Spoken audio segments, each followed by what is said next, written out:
Good morning everyone. In this video, we are going to cover the current affairs of 21st July 2020. Please subscribe our channel GTV Education and Exam, and for regular updates, please join our Telegram group. Now let's start. CBDT launches e-campaign on voluntary compliance of income tax for FY 2018 to 2019. The Central Board of Direct Taxes (CBDT) has launched an e-campaign on voluntary compliance of income tax for the fiscal year 2018 to 2019. The campaign will run for 11 days between July 20 July 31st, 2020. The 11-day e-campaign has been launched for the convenience of the taxpayers. It will focus on the taxpayers and assessors who are either non-filers or have differences in their return for the FY 2018 to 2019. The key objective of the campaign is help taxpayers validate their financial transaction related information available with the Income Tax Department. This applies to the assessors for fiscal year 2018 to 2019. The campaign seeks to enable voluntary compliance to avoid notice and scrutiny process. The e-campaign has been launched to benefit the taxpayers. Under the campaign, the IT department will send emails and SMS to identify taxpayers to verify information related to their financial transactions that were received by the IT department from the various sources such as tax deduction of source (TDS), statement of financial transaction (SFT), tax collection of at source (TCS), and foreign remittance from 15cc. Key highlights. Under the e-campaign, the taxpayers will be able to access details regarding their high-value transactions online and designate portal. The taxpayers would not be required to visit any income tax office, as the response will have to be submitted online. They will be able to submit their response online by selecting any one of the following options: information is correct, information is not fully correct, information related to another person year, information is duplicate, include in other displayed information, information is denied. The data analysis of the IT department had revealed that identified certain taxpayers with high-value transactions have not filed return for AY 2019 to 2020. The analysis also revealed another set of return filers whose high-value transactions were not in line with their income tax return. The last date of filing and revising the income tax return for assessment year 2019 to 2020 in July 31st, 2020. The IT department has requested the taxpayers to avail of the opportunity to participate in the e-campaign for their own ease and benefit. CIPET gets NABL accreditation for testing certification of PPE kits. The central government on July 18 announced the Central Institute of Petrochemicals Engineering and Technology (CIPET) unit is Bhubaneswar, Odisha, has received NABL accreditation to test and certify personal protective equipment PPE kit. In line with the international standards, PPE kit includes cover-all, mask, face shields and goggles, and the triple-layer medical mask, among others. These products have been mentioned as a tool to fight against COVID-19. The Chemical and Fertilizer Ministry released a statement mentioning this as another achievement for CIPET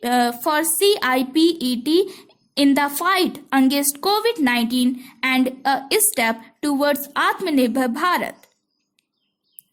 Bhubaneswar-based CIPET had submitted an application to the healthcare accreditation body named National Accreditation Board for Testing and Calibration Laboratories (NABL) for accreditation after developing a facility of testing PPR kit.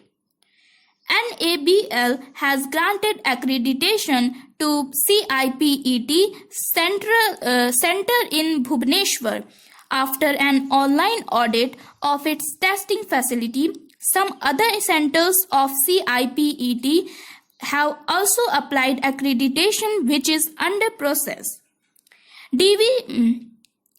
Sadananda Govda, the Union Minister of Chemicals and Fertilizer, congratulated CIPET for the achievement and called for keeping up the momentum of workers to serve the people and helping MSME to focus on Make in India.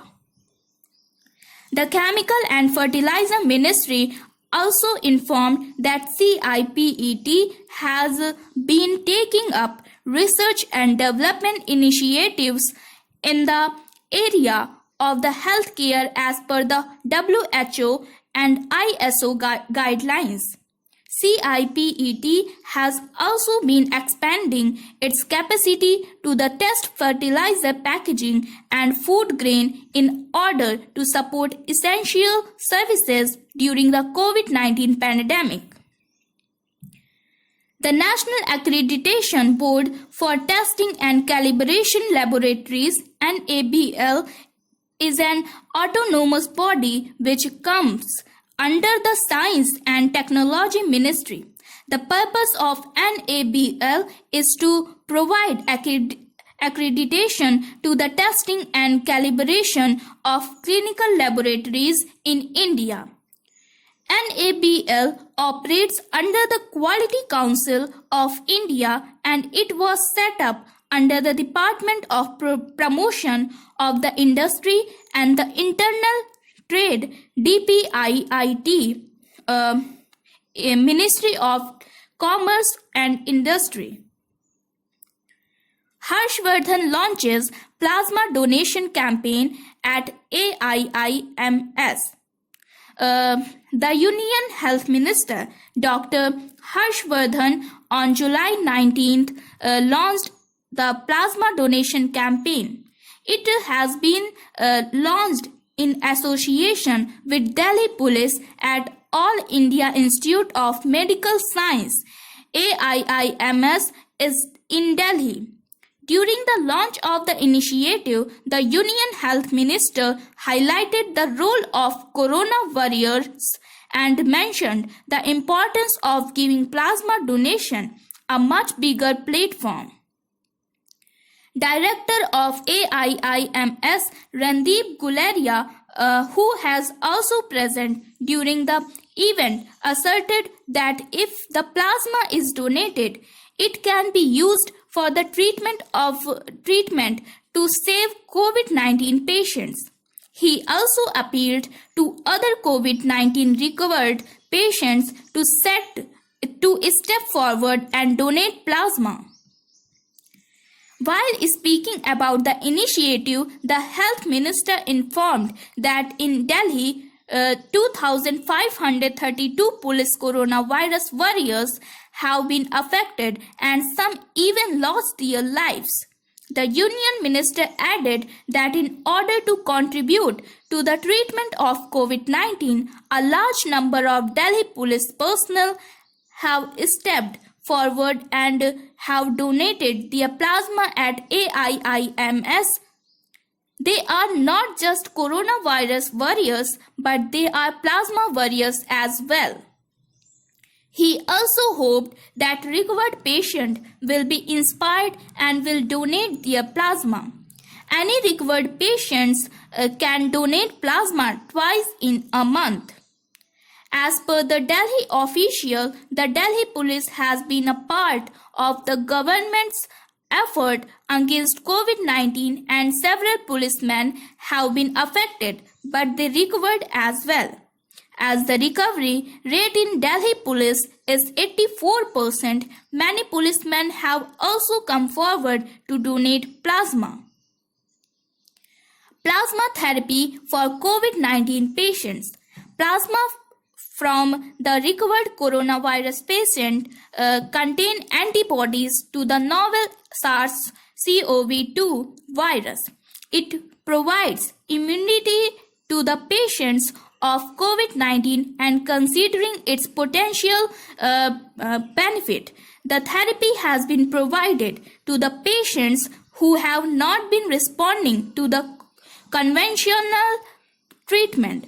As per the press release by the government, the plasma blood bank will assess to eligibility for the blood donation of the donors and check the level of antibody level in their blood before they can make the donation.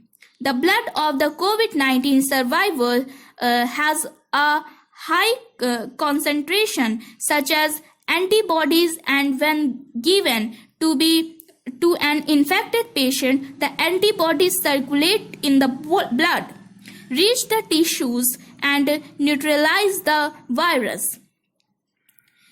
COVID-19 treatment. While talking about treatment of coronavirus, Health Minister informed that the invention of vaccine and medicines against COVID-19 is underway and the plasma donation has been used for serious patients.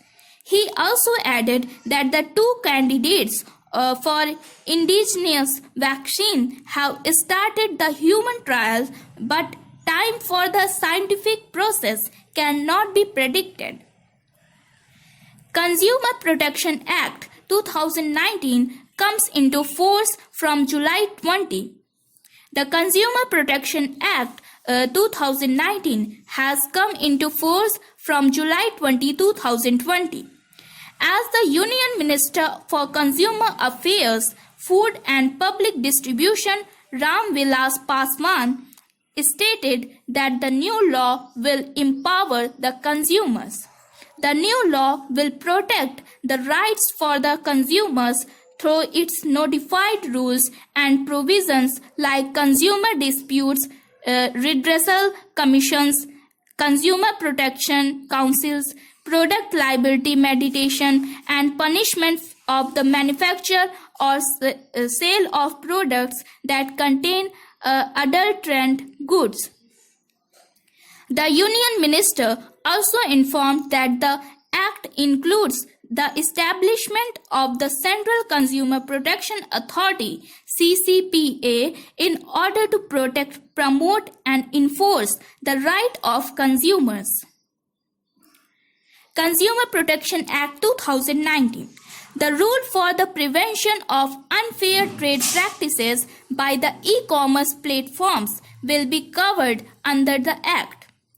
Every e-commerce entity will be required to provide information regarding the refund, return, warranty and guarantee, exchange, delivery and shipment, grievance redressal mechanism, payment methods, modes of payment, the security of payment methods, and chargeback options including country of origin, which will be necessary for enabling the consumers to make an informed decision at the pre-purchase stage on its platform. An alternate dispute mechanism of mediation has also been provided in the new Act in order to simplify the adjudication process. A consumer commission will refer a complaint for mediation wherever the scope for yearly settlement exists and parties agree for it. The mediation will take in mediation cells which will established under the consumer commissions. There will be no appeal against the settlement through mediation. There will also be no fee for filing cases up to rupees 5 lakhs as per the Consumer Disputes Redressal Commission rules.